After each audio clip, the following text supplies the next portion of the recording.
Hey guys, Wet Movie 1 here, coming by with a long overdue DVD update. I know I haven't done one in a while. I've been kind of low on funds, money's been kind of tight lately. And I have a feeling in the coming months, the money's going to be even more fucking tighter.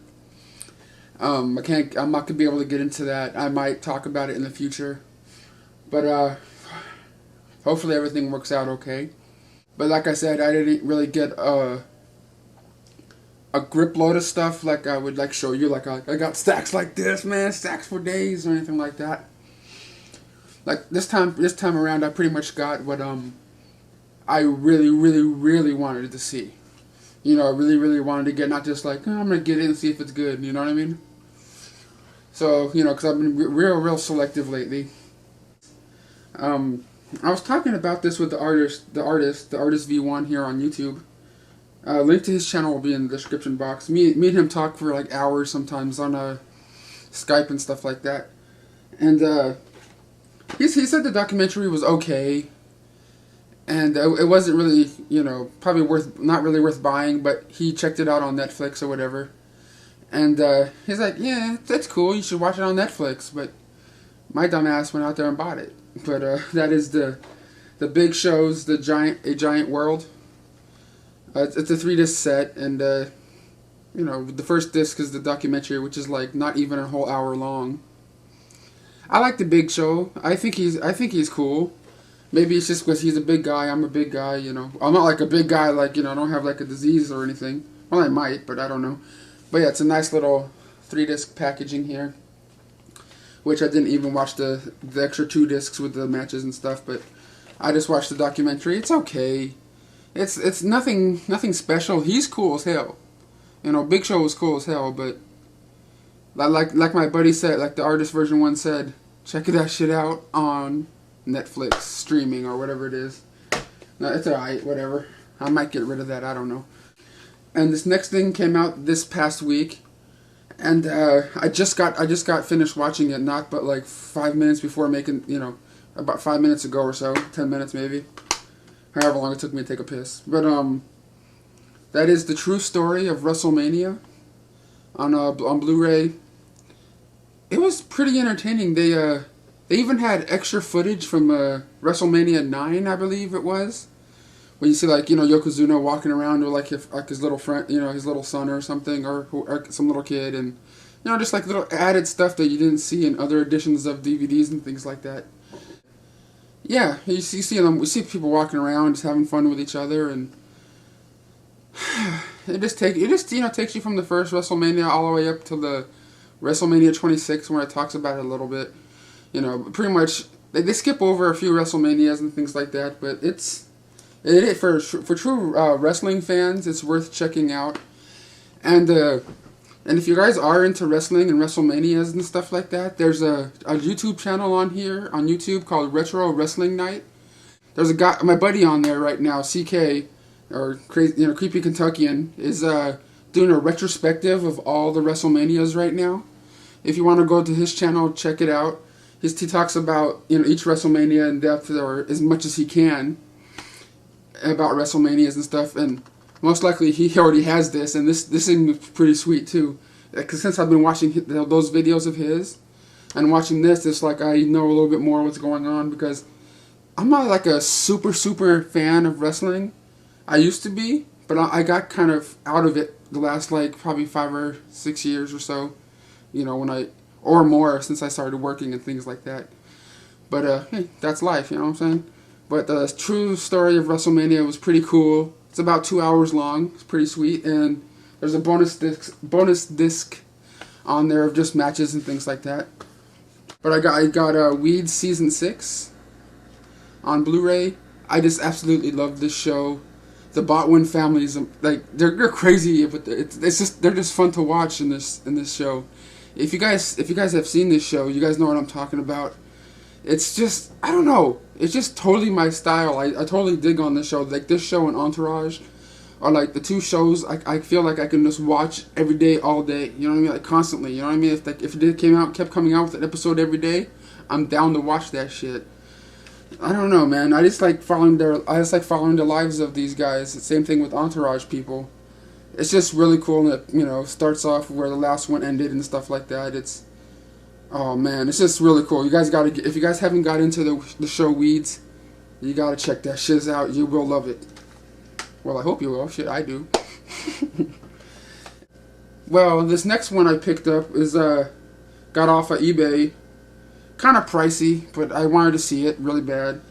And it was cool, but it wasn't as cool as the Ip Man movies. But that is Bruce Lee, My Brother. It follows Bruce Lee through his adolescence a little bit, but it's really cool. It's through the eyes of Bruce Lee's brother, and his brother actually his real brother opens the movie. I think that was pretty sweet. I thought there was gonna be a lot more martial art action in this. There's a couple of things that really pissed me off about this movie. Bruce Lee, My Brother. There's a scene where Bruce Lee and his friends are running down the street, and the bad guys are after them, or the people that want to kick their asses are after them, and then Bruce Lee and his friend get cornered, and then like from this side they're the bad guys, and this side they're the bad guys, and the bad guys like flip out a bat like the shit's about to go down and pop off in this bitch, and then Bruce Lee goes, Wah! And then it fucking cuts to them out, to Bruce Lee and his friends out in the fucking park somewhere, sitting on a bench talking about how the fight went. You don't do that shit in these type of fucking movies. You don't cut away from the fucking fight scenes. Like it was cool. I loved watching it. I loved finding out more history on Bruce Lee and stuff like that, like what happened to him when he was younger and how he got into the film business. Because he was like a baby, and his mom and dad put him in a commercial type of shit. But it's. You don't cut away from fucking fight scenes, and the fight stuff that they did have in here wasn't all that spectacular. But you don't fucking get people all riled up and shit, getting like the bat coming down and look like shit's going down, and Bruce Lee's going, Wah! And like as the fists come, you don't fucking cut to someone after the fight going, oh, my eye hurts. So how'd you feel, Bruce? You kicked all their asses, huh? No! You don't do that shit! Bruce Lee, My Brother. If you're into Bruce Lee and want to find out a little bit more about him, it's not a documentary, but it is a movie based on his life, so check it out. It comes with a cool lenticular cover, and it's not dubbed in English. It's you have to read the subtitles and stuff, but who cares? And next up here, I picked up from Walmart. It's exclusive to Walmart, and it stars Triple H, and that is The Chaperone. I talked about this for half a second on my my first Facebook video. If you guys add me on Facebook, Brendan Mitchell or whatever, I'm going to try to do a video every week on Facebook, just like a random update or whatever I decide to do. Just me going, like whatever I get or whatever the fuck I do. But yeah, The Chaperone. It's a family movie, obviously, and Triple H tries his best. He's not the greatest actor in the world, but he's one of my all-time favorite wrestlers.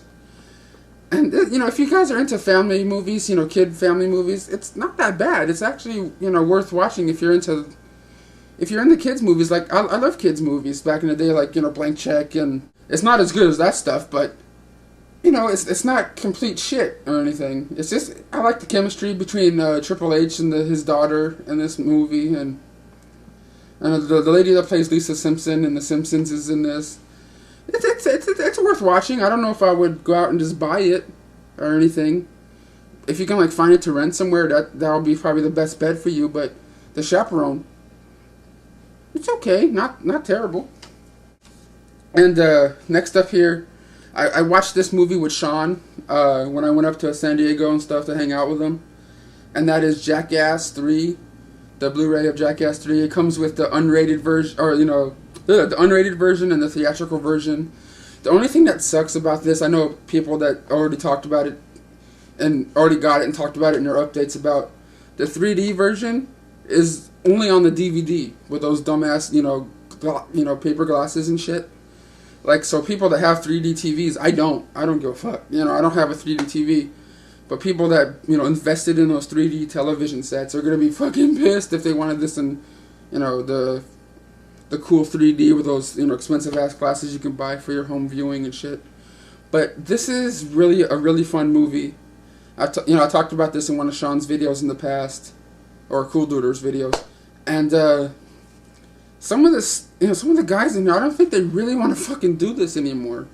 You know, like the whole thing with the Pooh Cocktail Supreme at the end of the movie when Steve-O gets, you know, slingshot up in the fucking porta potty, and they're like, "Steve-O, are you ready?" He's like, "No." You know, like you can just hear it in their voices and see it in some of their faces. They're like, can I just fucking stop, please? Are we fucking done? Are we done? You know what I mean? I don't know. Sometimes I don't know if they're kind of mentally challenged and the people that are behind the scenes are like making them do it. But I bet you it's not. But I don't know. I hope it's not. But I still love the Jackass crew, and I still love like watching the old CKY, you know, DVDs, and of course the old Jackass box set I got, and of course all the Steve-O stuff that he put out, like, you know, Steve-O not seen on TV type of shit when he staples his balls to his leg. But the transfer, of course, the cameras they use for this is amazing. And I think it was like the red camera maybe. But like the quality of the Blu Ray was fantastic. And I showed my mom the Pooh Cocktail Supreme. And she was like, why is Steve-O's mouth open? He has his eyes, he has this thing covering his eyes and a thing covering his nose. Yet his mouth is open going, "Ew, ew," like all the poop and piss is going in his mouth and shit. My mom's like, "Ew." I'm like, that was awesome. Nice reaction, Mom. But that's Jackass 3, unrated. And next up here, it came out this week. I had a $5 off, you know, Best Buy gift card. Not gift card, but, you know, the Best Buy rewards thing. And that is, I got Hereafter, the Clint Eastwood movie. With not Ben Affleck, Matt Damon. Whoopsie. I was really expecting a lot more from this for some reason. It was good, but like I thought there was gonna be more to it. You know, I love the story with the little kid and his twin brother and that whole thing. I don't want to ruin anything, so I'm always bad at, you know, ruining shit. But I heard this was gonna be, you know, opening up in Japan or something, and then they're pulling it from theaters now, which is, I think, is a good thing for what happens at the beginning of this movie. But yeah, all in all, it was a decent watch. Probably, like I said, for some other movies, it's worth a rental. Well, guys, I only got one more thing to show you here. Like I said, it's not a whole shitload of stuff. But if I didn't get this one, guys, I knew I was gonna get a lot of shit from you guys for not getting it, because I don't read comic books or anything like that, and I know a lot of you guys are fans of this, and I'm a fan of zombie movies. You know, like the old school George Romero stuff, and there's some zombie movies that are complete shit, like Atomic Transfusion or whatever the fuck that movie was. But this was awesome. You know, like, I don't need to read the comic to know this is awesome. It was called The Walking Dead, the complete first season. I think it was like 6 or 7 episodes. I'm like, why? Why is there only 6 episodes or 7 episodes? They're like, I know there's going to be a season 2 coming up because there's like a sticker right here. But like, I think it probably came, like the end of a season or something like that. I don't know. But this was amazing. For any zombie fan, you will find this to be amazing. And even Michael Rooker in here, Henry from the Portrait of a Serial Killer, has a role in this shit. I'm like, that's fucking pimp. He's also the mall security guard in the movie Mallrats and stuff. But yeah, Walking Dead, amazing. I love the scenery. I love the zombies. The zombies are killer. And sorry, I'm not getting in depth or anything because I don't have that big of a time limit or anything anymore. But yeah, thank you guys so much for coming by. And give me some suggestions in the comment box for videos you would like to see me do, like top 5s or, whatever type of videos you would like to see me do or Gabriel do on this channel. And I'll see you guys on the next one.